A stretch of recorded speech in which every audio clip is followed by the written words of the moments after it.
Good win. Wins are hard to come by in this league. And we got a scrappy bunch, okay, that doesn't waver, and that's what you appreciate. We don't waver, all right? This is going to be a long, hard journey. It is for all of us, okay? And the result is great. I love it. But remember, if we would have lost this game, it's still about our preparation and our process, okay? Our preparation and process. All right, bring it in, man. Hey, man, I appreciate y'all. Let's keep grinding, all right? Let's keep grinding. Giants on 3. 1, 2, 3, Giants!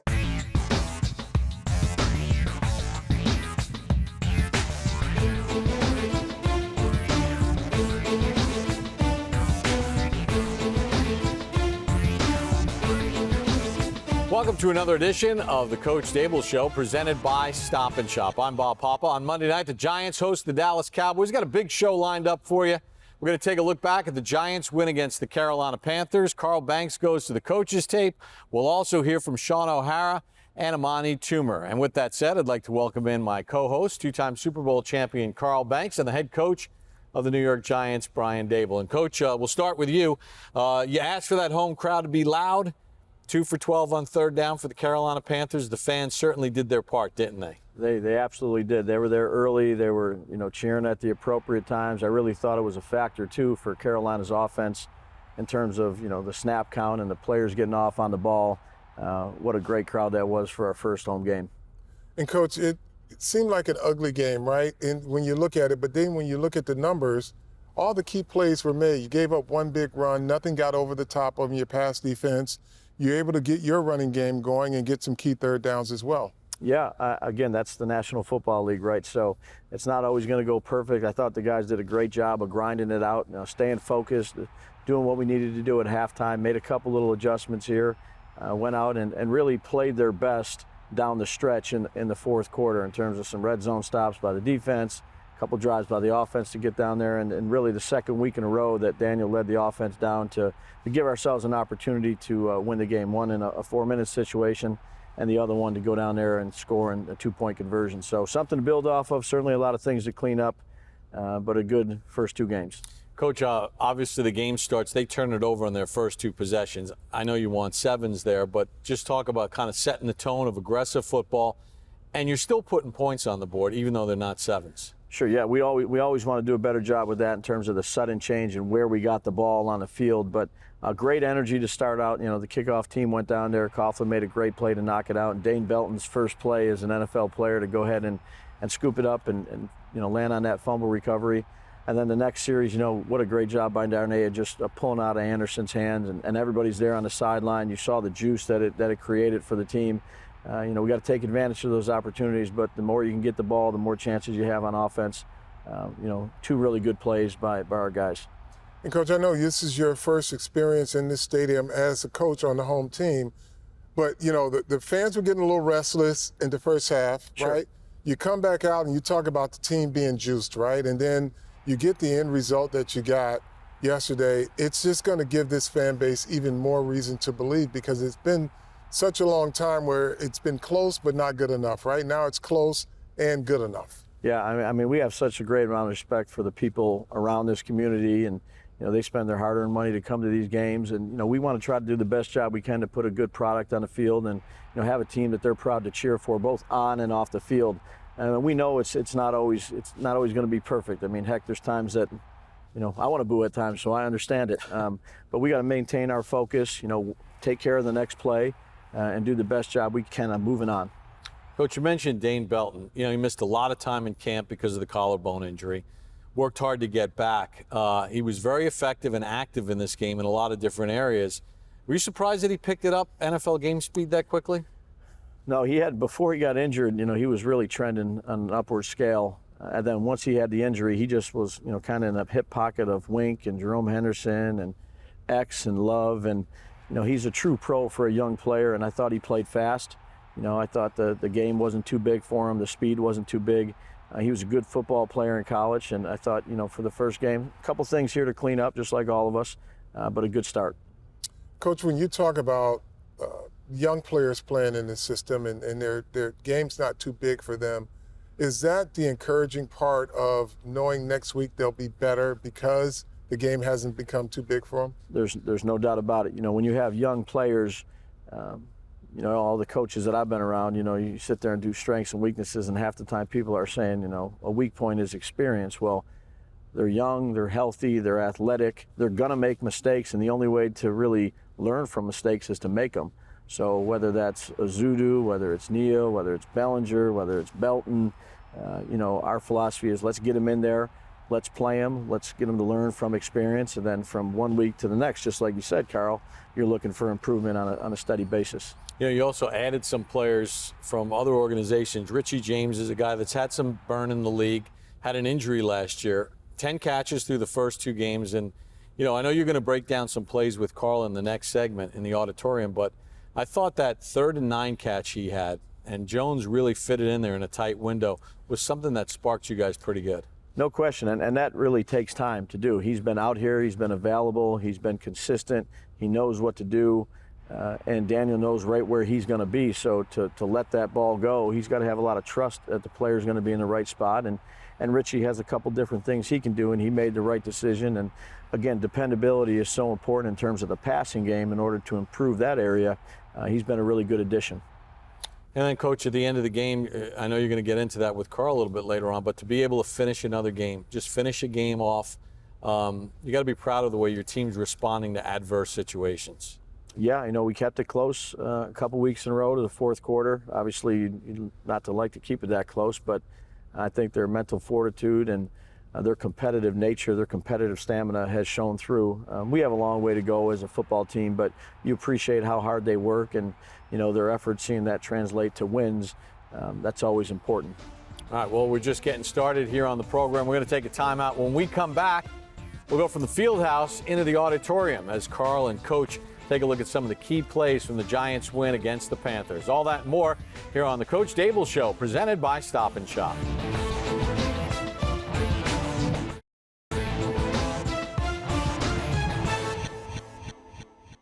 Coach, let's get into some plays again. There were so many key plays in the game, but probably none bigger than a key 3rd down.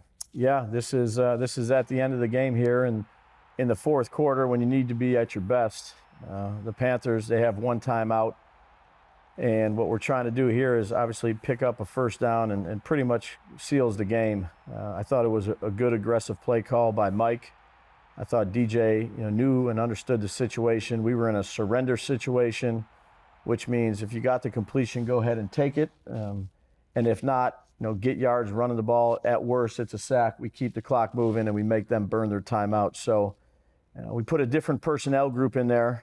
We put 2 halfbacks in there. So Breida and Barkley are both in the game for this play with 2 receivers and our tight end. We shift Breida to the backfield and move Saquon out and put him as the primary target here on a gotta-have-it play for this particular game, and get Daniel on the move with an action where he fakes it here to Breida to the left to try to get the flow of the defense to come and squirt Saquon out the backside. But they do a good job. They take 38 and run with them. 25's out there in front of them. All right, and I think Daniel's making a good decision. Like, I could try to risk this throw right here, but relative to where we are in the game and what we needed to do to try to accomplish a win, I thought he made a very, very good decision. It's cloudy. Shaq's coming back to take this crosser. He does a good job of speed out of the fake. Speed, like he's booting around to get this guy to extend, and then he sees an opening and does a great job of taking off to secure the victory here. Now, Coach, if you go back to this, you talked about a different personnel group. Now, if you look at the second level of their defense before the shift, you see a lot of confusion because they're gearing up for one look. Sure. And you look at the safety here at the bottom of the screen, and he's giving a guy a look like, wait, what are we doing here? Because he didn't know if it was going to be the same call or not. And that's the beauty of personnel changes, right? When Absolutely. You can take them out of that mindset and give them more to think about. Yeah, and we just, treat it in this case, whether it was 26 or 31, in this particular play, really like another receiver, but he's really a running back on the roster. So figuring out how they're going to match it, who they want to cover, you just put a split second of indecision in there, move fast on the shift. And you can see there's some confusion there. who has who. And ultimately, they did turn a guy loose, but again, you say it was a little cloudy, but mission accomplished because there were a few options on this play, right? No question. So, we have 3 good options. Again, this was our primary for this situation of the game. But just understanding the situation, that's the job of a quarterback first and foremost, leading his team down to score points, or in this case, get a first down to seal the win. Let's take a look at another one. What do you got? Sure. So I would say another really good clip here. Again, we're in the fourth quarter, and this is a defensive clip where we're up by 3 points, and they have a big 2nd and 10. And I just think this sequence of plays really was well called by Wink and executed by the players. We show, 7 guys up, 1, 2, 3, 4, 5, 6, 7. We show them all up at the line of scrimmage. And now who's coming, I think that's the beauty of some of our defenses, interchanging parts. And we have 3 guys dropping out. The 3 guys that are sitting inside all drop out to their coverage. Do a great job of holding disguise here with Belton. We roll down to the middle of the field. We got 3 guys under, 3 guys deep. Jefferson, who came in and really did a good job for us and playing in his role, comes out and he's got a tough assignment in McCaffrey. And we just put a little bit of indecisiveness with this guy coming off the edge to make him throw it really is faster than he probably wants to throw it. We got double edge with McKinney and Darnay coming off the slot. It's just a 5-man pressure. But again, an excellent open field tackle by Tony to really, you can see how much space that McCaffrey actually has. If he gets this, who knows where it goes. And Coach, when you look at this and you got a 7-up front here, 7 guys up at the line of scrimmage, talk about what that does to the communication from tackle to tackle. Yeah, there's quite a bit of it. And they're in a no-back set now. Maybe they can keep this guy in the block, or I don't think they want to keep McCaffrey in a gotta-have-it play in there. So there's a lot of communication that goes along with these 5 players to identify the rushers and then to go actually and execute against a unique look. And you can even see they do a really good job of holding it. They end up bouncing out here and fanning to these two players here. But this center's dropping straight back. These 2 guys come underneath. They do a great job of setting a pick on the tackle. His eyes aren't out there, and Darnay comes free. It was a good design by Wink and a good execution all the way around. So those are 2 clips, from the fourth quarter where we really got to be dialed in and everybody has to be doing their job. And I'd say, our next clip here is, a tone setter. So now this is the first play of the game, our kickoff team, and, just brought a lot of juice to the stadium, I'd say, to the players on the sideline, and just a straight 5-by-5 kickoff. We plan not to kick this one in the end zone on this particular play. Graham does a great job. He puts it right at the 1-yard line, and they go ahead and have to return the ball. So first Cam Brown is flying down here and trying to blow up this guy, get off a block. We just missed the tackle between him and McFadden. Again, you got a bunch of blue hats to the ball playing with speed.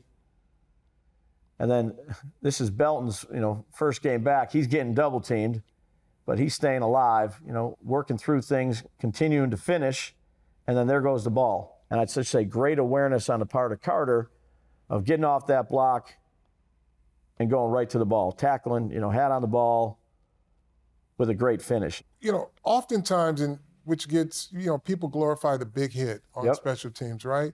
But if you look at Carter Coughlin, a good form tackle. Excellent. Right? He didn't sell his body out. He wrapped up, got his head on the ball, but there was no chance that running back, he was going to miss that running back because he actually played great technique there. Great fundamentals. Every play starts with good fundamentals, good execution, good start to the game.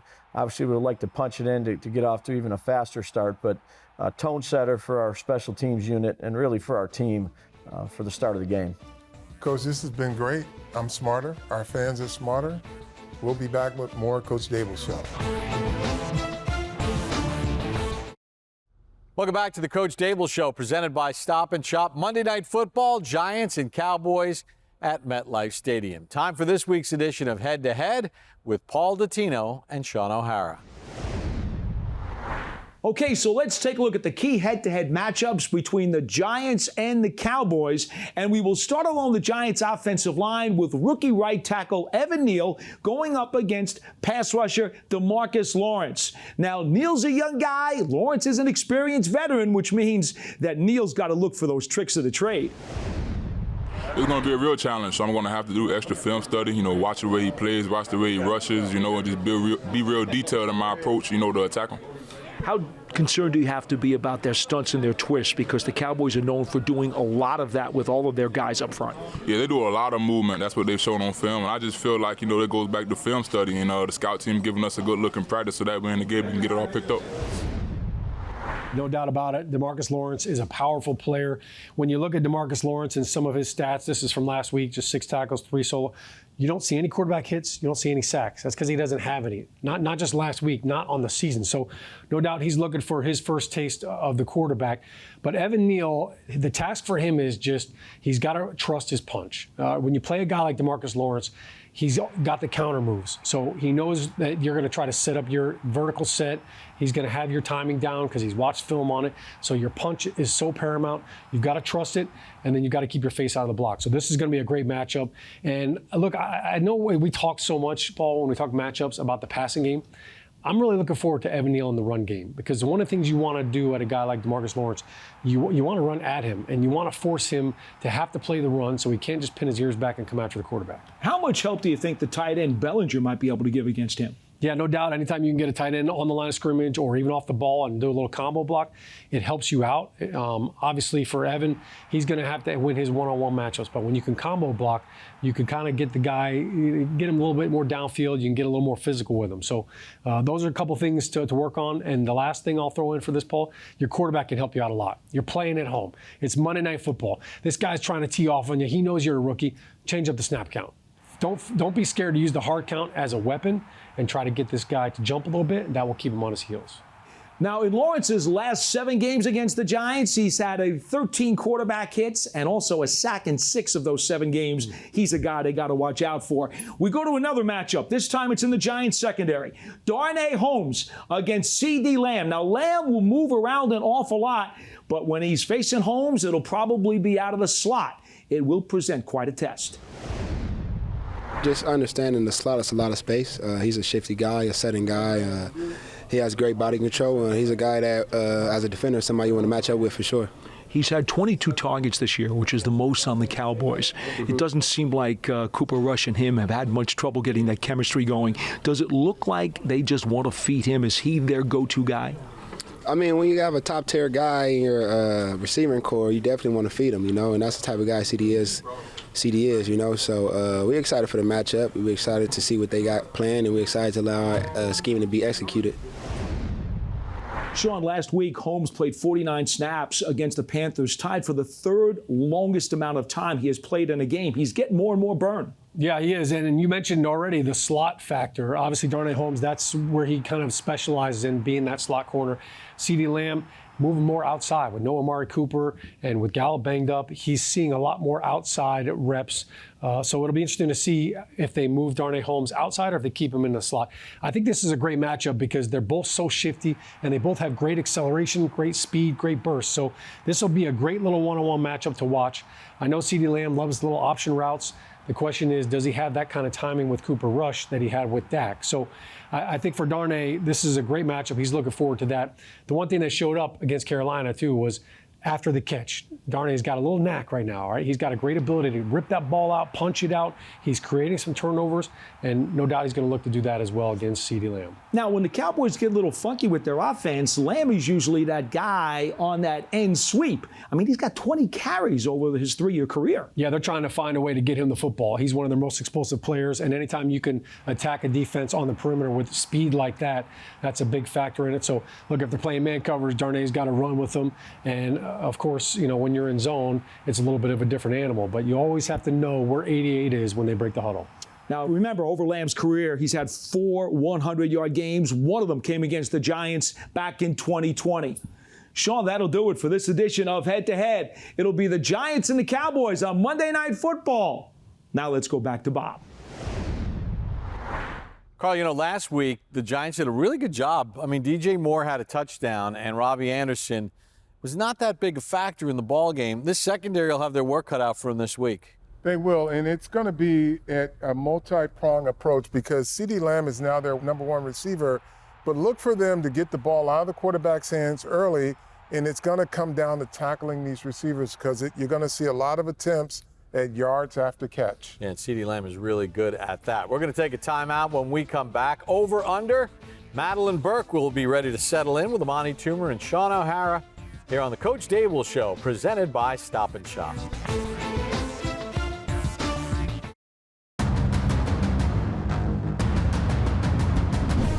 Hampton gets the call, going right, finds a hole right, gets the cross for 40, 35, he's down the right side, he might score!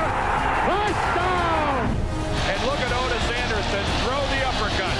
He looked like Muhammad Ali winding up, popped in with that stiff arm. Handoff Morris, he's going to get it! Touchdown! The Super Bowl champions are the Giants. Here's Montana, chase down. And he really took a shot in that back. Leonard Marshall coming from the backside.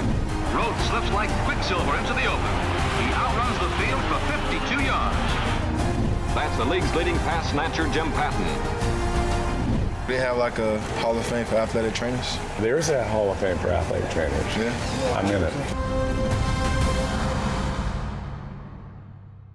Pretty special night coming up on Monday night at MetLife Stadium. Jimmy Patton, Kyle Rote, and of course, Ronnie Barnes, Leonard Marshall, O.J. Anderson, Joe Morris, and Rodney Hampton. 4 of those guys were your teammates, Carl. Your name is in that Ring of Honor. How cool of an experience is this for them? Oh, it's awesome, but it's well-deserved, Bob, because they are part of the fabric of what we know as Giant football and the standard that was set.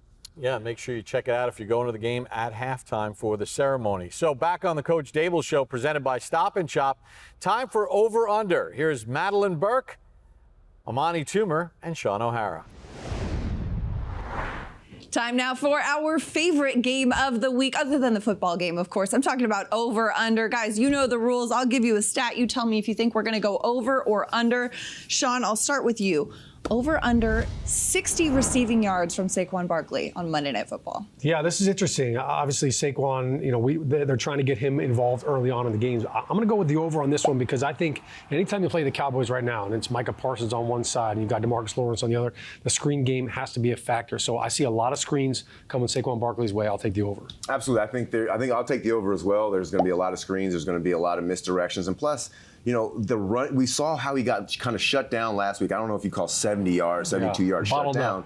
But they're going to have to be creative and find different ways to get him the ball. That's screen games. He's going to probably be split out a little bit more because everybody's loading the box. What do you do when they load the box? Spread them out and get them in a little more, to get defenses in an uncomfortable position. I'm so convinced by your points. I'm going to just go, I'm going to get on board and take the over as well. Let's see it. Easily persuaded. Easily persuaded right here. I'm a team player. All right, Amani, over under 1.5 field goals of 50 yards or more by Graham Gano. I'm going to go the under. Okay. I think this offense is, you know, they're getting confidence because they're not having to kind of really hold the team together, and they're still productive enough, scoring enough points to win. And I think this is going to be a good week for us. Man, I hope you're right, too. I hope Gano doesn't have to kick any field goals because that means the offense is punching in every time. It's something the Giants struggled with last year, red zone offense. I'm going to take the over on this one because two reasons. Number one, every time the Giants and the Cowboys get together, I feel like it comes down to a field goal at the end of the game, at the end of the half. There's always going to be some opportunities there. I think also the second factor, playing at home, when you're a kicker and you're playing in your home stadium, you're more confident. And I think your coaches are more confident in your ability to go out and kick because you understand the environment. And I'm going to agree with you, Sean. I'm going to take the over as well, just because this Cowboys defense is nothing to scoff at. Giants offense, we've seen them have their struggles in weeks 1 and 2. They're going to have a tough opponent here in this in this Cowboys defense. But Graham Gano, you know, you get him on the field, he's in range. Sean, over under 4 Giants wide receivers who will have at least 1 catch on Monday. No, I'm going to take the under on this one. I think the wide receivers, obviously, Daniel Jones is looking for the big plays with them, but this offense is building a lot on play action. I think the tight ends are going to be a big factor, and we already talked about Saquon getting the rock. I think he's going to get a lot of receptions, which takes it away from the receivers. I think the receivers are going to have to step up big. I hope they get more over. I hope we can go for the over, but I think we're going to go with the under because I just don't feel like there's going to be enough balls to go around. Hopefully, I would like to see the ball in Saquon's hands more. I'd like to see the ball in the tight ends were more productive last week. The receivers really haven't gotten over the fact for really been game changer step for week 1 with Shepard. So I'm going to go for the under. It's interesting, right? I mean, you look at last week, there were 8 different skill position players, 4 wide receivers, 2 running backs, and 2 tight ends who caught at least a pass. And it's anyone's game, it's anyone's ball. But I'm going to go ahead and agree and take the under as well. I think 3 different wide receivers, maybe 4, maybe a push. But you know what? We're going to get the tight ends. Way to ride the fence. Can't be on the fence. You got to play both sides here. But we'll see. We'll see. All right. Lastly, Amani, over under 200 passing yards allowed by the Giants defense. I'm going to go for the over. Ooh. I think they're going to allow over 200. It's going to be Monday night. The lights are going to be bright. And I think that's one of the big part of their game. They played really well last week versus the Bengals. I'm going to go over. Yeah, I'm going to take the over on this one, too. And look, obviously, if Dak Prescott was in this matchup, we would probably all take the over, and this would probably be 300 yards passing. But I look at the Cowboys offense. They were number 1 ranked offense last year. Mike McCarthy wants to throw the football. Like, they've got Zeke Elliott and Tony Pollard, but really, he wants to get the ball to the receivers. He wants to get the ball to his tight ends. And knowing that that's their mindset and that's what Mike McCarthy leans on, I'm going to go with the over. I think it'll be close, but I think it'll be the over as well. I think we're going to see a lot of offense on Monday Night Football, but hopefully the Giants still come away with a win. And like Sean said, maybe it's a win on Graham Gano's boot. Yeah, and hopefully a lot of fireworks and field goals. Absolutely. Now let's send it back to the field house with Bob and Carl. Carl, here's the one thing we know about Cooper Rush. In his 2 starts for the Dallas Cowboys last year and this year, he's 2-0. Obviously, his teammates respect him and rally around him. How do the Giants make sure that he has a rough night on Monday night? Well, it's about applying the pressure, but the way you do that, Bob, is you have to contain the run game. They have 2 really good running backs, and they've got to somehow contain that to get Rush into some long yardage situations. Speaking of those running backs, that will be one of the focuses of Carl Banks' strategy. That's coming up next here on the Coach Daboll Show, presented by Stop and Shop. Welcome back to the Coach Daboll Show, presented by Stop and Shop. Monday Night Football. It's the Giants and Cowboys at MetLife Stadium. Time for strategy with Carl Banks. And Carl, staple for the Cowboys has always been their running game with Ezekiel Elliott and Pollard. It is, and Bob, make no mistake, this Dallas Cowboy offense runs through their run game. And whatever people think about Ezekiel Elliott and saying he's slowing down, if slowing down is getting 5 or 6 yards a carry, they take that all day. And let's just take a look. He's a powerful back, but what he has that many backs don't is great vision. And he sets it up. He sees a single linebacker here in the middle. And what he wants to do is influence the play this way. And you'll see the blockers are all getting their heads on the inside of blocks and not blocking as if it's an outside run. But they influence it so well aggressively. So you see here, you've got this sealed off. You've got this sealed off. You got a linebacker who's leaning this way. Now, when you look at Ezekiel Elliott's motion here, he goes here and he's all the way back across the center. Yeah, no, Zach Martin doesn't get turned around. He takes the linebacker, and that's an even bigger game. Correct, and that's a 7-yard gain. All right, now let's take a look at a different formation with Cooper Rush in at quarterback, and Pollard has become a difference maker. Well, Pollard is a 2-punch to the Ezekiel Elliott 1-punch, but he can land the knockout as well because he's more explosive and he has speed. He's an outside threat. And you can see here, he gets it. Another back with great vision. They pull. And here, let me just make this emphasis here, Bob. When he's in the game and he's offset, he's a threat to get to the edge. And if you're an edge defender, you better be setting the edge right here so that he can see you and has to cut the ball back because he is a home run hitter. And I'll play this and you just watch what happens. Edge defender gets hooked here, right? Now they've got another blocker on the second level, and watch what he does. Reads it, he explodes through, and he's off to the races. So he's a very explosive and fast running back, but you have to set the edge and not allow him to get outside. Yeah, so that's that 1-2 combination, and that would set up a touchdown for the Cowboys. Now, Micah Parsons was outstanding last year, and it looks like he's picked up where he left off. He's already got 4 sacks through the first 2 games. Yeah, Bob, he's a unicorn. Let's just say he's not Micah Parsons, he's Micah Problems because he can just do everything. Here he has an inside move. He takes the tackle up the field, takes him up the field, spins him, and just like that, he's on the quarterback. I mean, it's one smooth motion with him. And then if you think that he has a good inside move, watch the outside move. Just takes good hands, got the tackle to overextend, but just look at the use of his hands. He sets everything up. We'll run it. Watch the use of his hands here. He sets it up as an outside, but you can see that inside hand there is just enough to get the leverage of the tackle going in one direction, and he pulls him. He goes right underneath. Didn't get the sack, comes back, second effort, gets the sack. It is amazing to see the power, the use of the hands, the quickness, and all that. That's what Micah Parsons brings to the table, and the Giants are going to have to deal with that. Strategy with Carl Banks is brought to you by PSE&G, committed to providing safe and reliable energy now and in the future. When we come back on the program, Paul Dottino joins us with Amani Toomer above the numbers here on the Coach Daboll Show, presented by Stop and Shop. We're back here on the Coach Daboll Show, presented by Stop and Shop. Monday Night Football, Giants and Cowboys, MetLife Stadium. So it's time for this week's edition of Above the Numbers with Paul Dottino and Amani Toomer. So let's go above the numbers for the Giants and the Dallas Cowboys. And I'm going to start with offensive money. And the guy who I'd like to see go above the numbers is Sterling Shepard. Now, remember, Richie James, we kind of picked him in last week's show, and you heard Coach Daboll talk about him, and he came up and did what he had to do. Maybe Shepard's going to do what he needs to do against Dallas. And I'm not talking about the 6 catches last week against the Panthers, which was wonderful. I'd like to see more about what he did against Tennessee when he caught a 65-yard touchdown pass.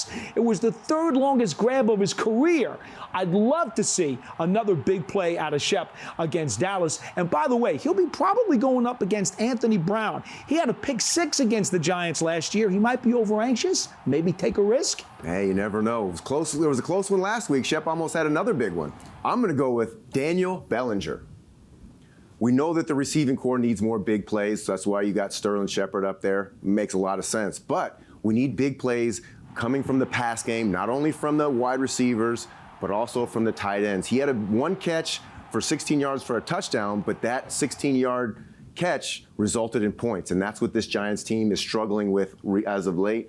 I feel like he could really stretch the field, open it up for some of the other big players, and allow Saquon to get a little bit more loose. He was bottled up a little bit last weekend. I think with the threat of a tight end playing above the numbers, really help out this Giants offense. Well, you know what's really cool about that? You had Myrick catching a touchdown pass in game 1. Then you had Bellinger catching a touchdown pass in game 2.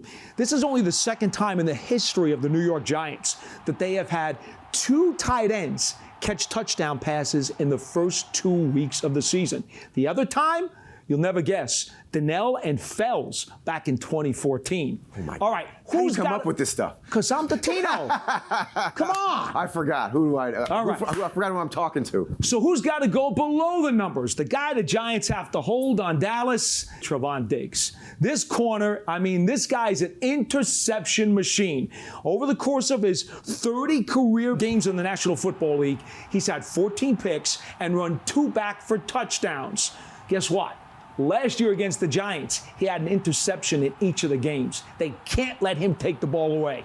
When you play against a corner that takes the chances that Diggs does, it's really important to be disciplined in your route technique, to not allow him to jump on routes. And that's going to be an important part in neutralizing and having Diggs play below the numbers. Yeah, the Giants need to make sure they are patient. Well, that'll do it for Above the Numbers this week. Let's go back to Bob. Carl, this Cowboys defense has been really good through the first 2 weeks. Obviously, the Giants used a lot of different people. Look at the fact that Chris Myrick and Daniel Bellinger have 2 of the Giants' 3 passing touchdowns this season. What are some of the keys for the Giants offensively? Well, I think number one, Bob, is assignment football. You cannot blow assignments against the Dallas Cowboys because it inevitably leads itself to a big loss of yardage. So assignment football and then running the football, being physical, matching their physicality with physicality. Well, we're going to talk about the Dallas Cowboys and this Monday night matchup when Coach Daboll rejoins us here on the Coach Daboll Show, presented by Stop and Shop. It's a divisional game. There's animosity between these two teams. And there's a fight going on. Not the first time we have seen this through the years. You know, you understand kind of the rivalry and the tradition of these games, especially in the NFC East. It's fun to be part of that. Divisional games mean a little bit more, and, you know, we're trying to do the best we can to prepare to play our best ball Monday night. Jones just threw up a prayer, and Tony answered it. It's going to be, you know, a great game, and it's going to be a lot of eyes on it. So really trying to, you know, perform under lights. And we're just a grimy team. I'm going to be honest with you. We're a grimy team who knows it's never going to be easy, but we're going to try to find a way to win. Pressure, Mayfield sack.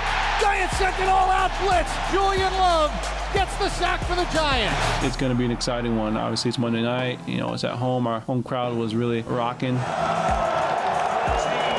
We see every opportunity as a chance to show everyone what we can do, and we're going to try to play our best football every time we step on the field.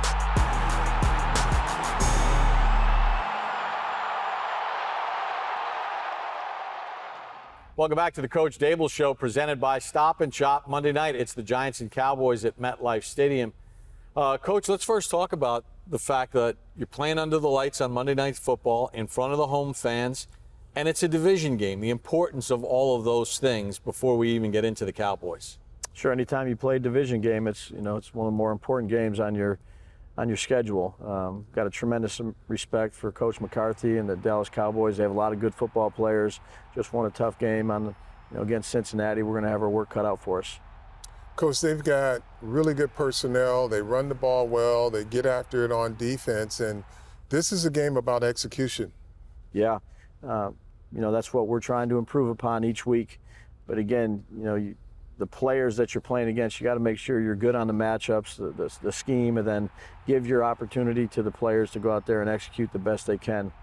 Again, there's a lot of all-stars on that team with Parsons and Diggs and, on the defensive side of the ball. Then you look at the offside of the ball with Zeke and Pollard and CD. It'll be a good challenge for us. These division games, as you know, coming from the AFC East in your last stop, the margin sometimes is very slim. Special teams could be a big role. Gano's been hitting big field goals. Maher hit a 51-yarder the other day to win the game for them. Just talk about play to play and how you got to just kind of grind it out. Yeah, each play is its own game, and you can't let one bad play affect the next one. And you hopefully can string a bunch of good plays together to get the results that you want at the end of a drive, whether it's forcing the punt, get a turnover, finish in the end zone. So every play will be important, and our guys are going to have to do a great job of executing, when it counts the most. One thing that is a certainty in the National Football League, the fastest route to the postseason is by winning your division. So division games have really great importance. Talk a little bit about division games, especially when you're playing them at home, how important it is to sort of protect your house. Yeah, it's very important. The division games are, that helps you take the step that you want to take. You can't get too far ahead of yourselves, but again, our crowd was great last game. I'm anticipating a good crowd this game. I know we're excited about the opportunity to go out there and compete, and we're going to have to put our best foot forward. At halftime, the Giants are going to induct 7 members into the Ring of Honor. During training camp, you had a chance to talk to your team, and everybody was there. Ronnie Barnes is going in, Leonard Marshall, and the 3 running backs, OJ, Joe, and Rodney. Just talk about that sort of component of Monday night. You'll be in the locker room. You're not going to be paying attention to it. Yeah, no, I think that'll be great for the fans, and what a well-deserved honor for those men. I mean, they're the players that create it where we're at right now. We have to honor those guys that came before us. Much respect to those players, guys like Banks and LT and the rest of everybody that's played. That's part of creating our culture too, is respecting the players that came before us that created a culture here for the New York Football Giants. And we got a long way to go, but we're certainly working at it. Fired up to see those guys go up next year? I am. Like Coach said, they are part of the fabric of what this tradition should be. Yeah, and it's going to be a lot of fun as the Giants try to build on some momentum here as far as the Dallas Cowboys are concerned. And, Jerry will be walking the sidelines doing his thing. And his son, Steven. It's one of those big spectacles. Monday Night Football is always a lot of fun. Do you like the primetime games, or is it for you just one extra day of anxiety, just dying to get on the field? One extra day to prepare. You got to make sure you don't over-prepare on games where you have an extra day, or like the first game of the season. As a coach, you can, evaluate and look at a lot of different things, and you got to stick with the process throughout the week and take advantage of the extra day. But certainly playing on Monday night, or playing in the game in December or January, those are cool things. You're one of the only games on, but we have to keep the main thing, which is how we prepare, then ultimately how we go out and play. The things that help you win at a 1 o'clock game are no different than a Monday night game, and I don't think we can lose sight of that. As your experience as a play caller, when you had a night game, especially a Monday night game, did you have to, as they say sometimes, push away from the table where like you could start looking for, wait a second, what we got's pretty good. Let's not over-analyze this. No question. And that's kind of going through the whole week, because it's a little bit of we're all creatures of routine. And it's a little bit different in terms of the days we practice, or a day maybe we pull off the players, and then leading up to the game, when it's a later game, you're looking at your call sheet, you've prepared up to that point. There is a time to just go ahead and fold it up and relax a little bit and get ready to call the game. Coach, best of luck on Monday night. Thanks, guys. Appreciate you. Yeah, it's a lot of fun. And, hey, don't forget this game is presented by PNC Private Bank, the official wealth and management partner of the New York Football Giants. And don't forget, at halftime, if you're going to the game, it is the Ring of Honor ceremony. It'll be streaming on the Giants social media platforms as well. And make sure you tune in to MSG after the game for Giants Post-Game Live. So for Carl Banks, Coach Daboll, and our entire crew, I'm Bob Papa. Thanks for joining us for this edition of the Coach Daboll Show, presented by Stop and Shop.